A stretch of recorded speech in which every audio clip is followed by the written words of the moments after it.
From suing daycares to employee arrest, today we look at 11 dark Disney secrets.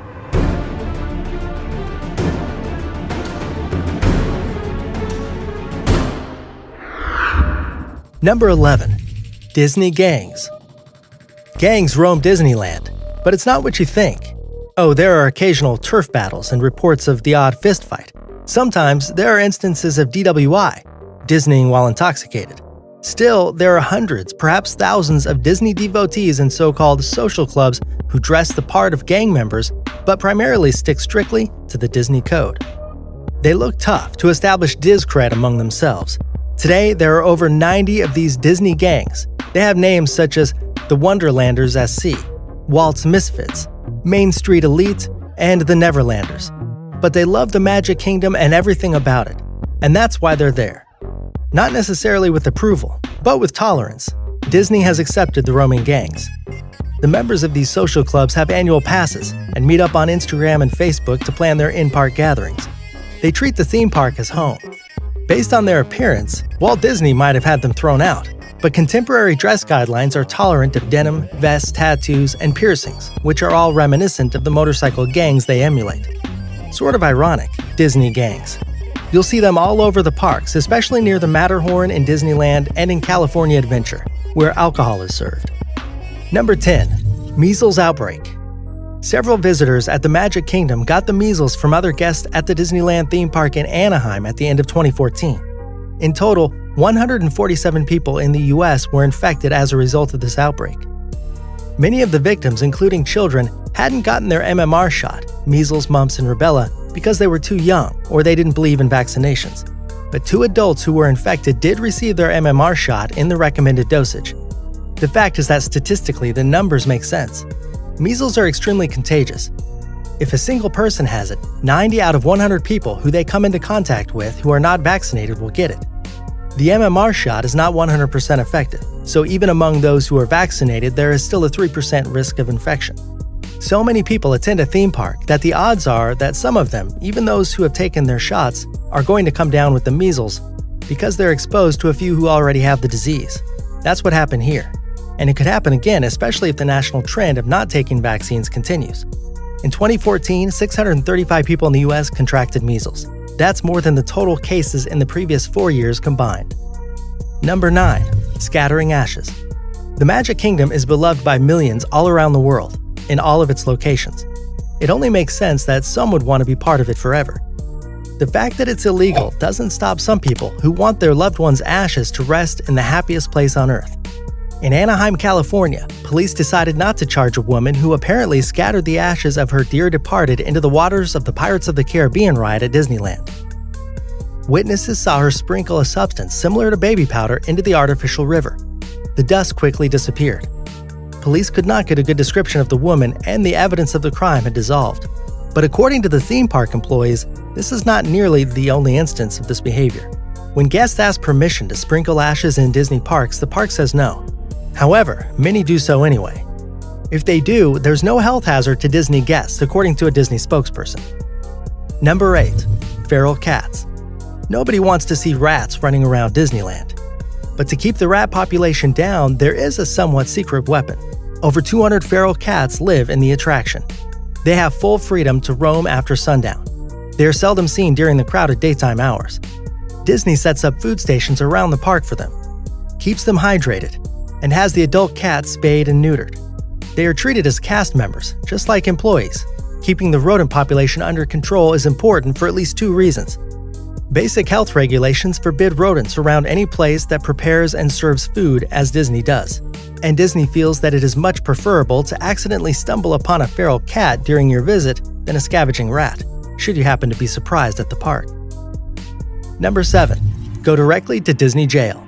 Graduation nights are reportedly the worst times for the theme parks, and the worst guests are teens. All-night grad night is when all of Disneyland essentially becomes a detention center. Disney has been doing this for decades and seems to handle the booze, drugs, and sex that accompanies an entire night of partying high school seniors. For those that get out of hand entirely, they end up in Disney jail. Yes, that's a thing. Those that end up in Disney jail seldom come back to the park. Ever. It's more a matter of staying out of real jail. Disney jail is like a movie jail. Underground, bars on the door, dim lighting, a cot to sit on. They revoke all your passes, and they keep records that you never get park passes again if they can help it. You don't want to go to Disney jail. Disney Orlando discontinued Grad Night in 2011. Disneyland in Anaheim is moving Grad Night from the main park over to the California Adventure. Number 6. The Wizard of Braz. At its opening in 1955, Walt Disney relied on the sponsorship of independent merchants and corporations to keep Disney afloat. The park had a number of shops where guests could purchase goods and merchandise quite different than is available today. Opening on the first day of Disneyland was a store called Intimate Apparel, Braziers and Torsalettes. This shop was sponsored by Hollywood Maxell Brazier Company of Los Angeles. Half of the store sold lingerie, like a 1955 version of Victoria's Secret. The other half of the store was a museum of the history of underwear.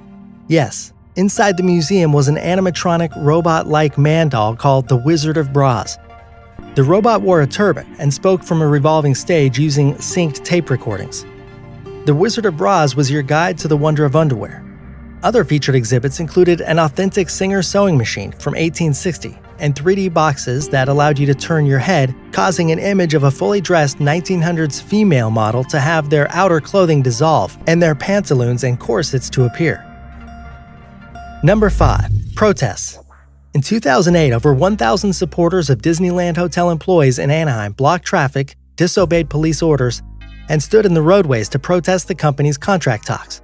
Employees said they had worked without a contract for 8 months and had enough. A number of the protesters were dressed as Disney characters. There were 28 arrests.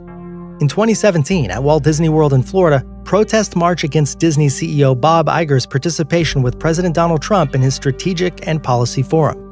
In this case, the protests numbered about 60 people, including members of Disney's biggest unions, who joined together and chanted, "Donald Duck, not Donald Trump." Number 4. Naked animation frames. Animators produce a minimum of 12 to 15 drawings per second of film or video, sometimes up to 24 to 30 frames per second. Needless to say, sometimes animators get bored drawing the same things over and over hundreds of times. Occasionally, they like to slip a little something in just for fun. After all, who is going to notice one picture go by at 1/12 of a second? It turns out, in today's world of digital pause on demand, everybody notices. In 1999, Disney recalled their home video of The Rescuers. The intrepid heroes, Bernard and Bianca, fly through the air in their sardine can airplane against a backdrop of tall buildings. At 2 separate times, in a window of those buildings, the image of a topless woman is visible. Needless to say, parents who thought they saw something paused the tape, rewound, and went back to check. Actually, they did find what they suspected. They declared their displeasure to the Disney Corporation.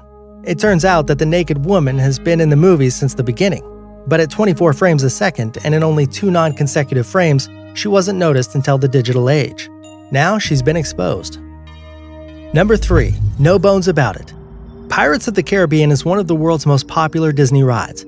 It was the last major attraction that Walt Disney himself worked on before his death in 1966. To feel the sensation of the boat ride through the bayou without the river water, Walt was pushed through the construction on a dolly. His Imagineers listened to his reactions as each section appeared. Then, 3 months before the Pirates of the Caribbean opened, Walt Disney died. And as almost everyone knows, death plays a significant role in pirate stories. Throughout Pirates are scattered many human skeletons. In today's world of computerized, plasticized, manufactured everything, we correctly assume that the skeletons we see are artificial. But when the ride opened in 1967, many if not most of them were actual human skeletons. The phony skeletons of the period just looked too fake, and Walt wanted something much more realistic. So he got it. The UCLA Medical Center provided real human skeletons. Over time, the human skeletons were replaced with newer generation synthetic skeletons, and were given a proper burial. But one human skull remains. It is said that the skull attached to the headboard of the bed in the lower cavern is a real human skull. It is the one with 2 swords crossed underneath. But rumors abound that the skeleton trapped under a burning beam in the jailhouse is authentic, and that 2 skulls on a small island are genuine. But who knows for sure? Dead men tell no tales. Number 2. Crimes against minors. Since 2006, there have been dozens of arrests and convictions, over 32 of Disney cast members for sex crimes, mostly with children. There is the 2014 case of Alan Treaster, a former concierge from Toy Story in Disney's Animal Kingdom Lodge in Walt Disney World, Florida. Off hours, Treaster turned up at a house that turned out to be a sting setup by Polk County Sheriff's detectives. Treaster was hoping to fulfill a fantasy with the 14-year-old boy. He and 3 other Disney cast members were taken down in sex stings at that time. Disney has stated that it conducts thorough background checks on all employees and handles these incidents quickly and permanently. Number 1. Disney Takedown. U.S. copyright and trademark laws say that if you don't perform due diligence to protect your trademarks, you may lose them. Even if that's true, it doesn't seem likely that 3 small Florida daycare centers with Mickey painted on the walls were going to deny the Walt Disney Company the rights to its famous mouse. However, Disney's lawyers thought otherwise. Disney was fighting with Universal Studios over the same issue at the time, trademarked character use. Apparently, they were sensitive to the issue. Maybe they still had the trademark lawyers on retainer. When 3 Florida daycare centers posted 5-foot-tall unlicensed character paintings and Disney found out about it, that was all it took. No fair, they must come down. Disney does not endorse these daycare centers and does not give out free character licenses. Otherwise, they'd have to give out free licenses to Universal Studios or something. Anyway, down came the paintings. Strictly business, of course. Nothing personal. Certainly, the kids love Disney even more now.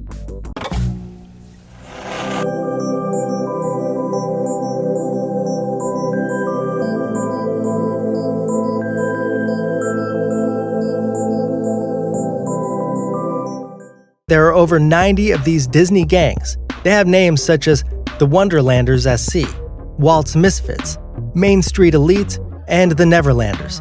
But they love the Magic Kingdom and everything about it. And that's why they're there. Not necessarily with approval, but with tolerance. Disney has accepted the roaming gangs. The members of these social from suing daycares to employee arrest. Today we look at 11 dark Disney secrets.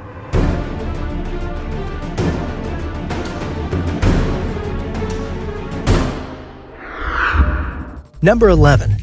Disney gangs. Gangs roam Disneyland, but it's not what you think. Oh, there are occasional you'll see them all over the parks, especially near the Matterhorn in Disneyland and in California Adventure, where alcohol is served. Number 10. Measles outbreak. Several visitors at the Magic Kingdom got the measles from other guests at the Disneyland theme park in Anaheim at the end of 2014. In total, 147 people in the U.S. were infected as a result of battles and reports of the odd fistfight. Sometimes there are instances of DWI, Disneying while intoxicated. Still, there are hundreds, perhaps thousands of Disney devotees in so-called social clubs who dress the part of gang members, but primarily stick strictly to the Disney code. They look tough to establish Diz cred among themselves. Today, the clubs have annual passes and meet up on Instagram and Facebook to plan their in-park gatherings. They treat the theme park as home. Based on their appearance, Walt Disney might have had them thrown out. But contemporary dress guidelines are tolerant of denim, vests, tattoos, and piercings, which are all reminiscent of the motorcycle gangs they emulate. Sort of ironic, Disney gangs.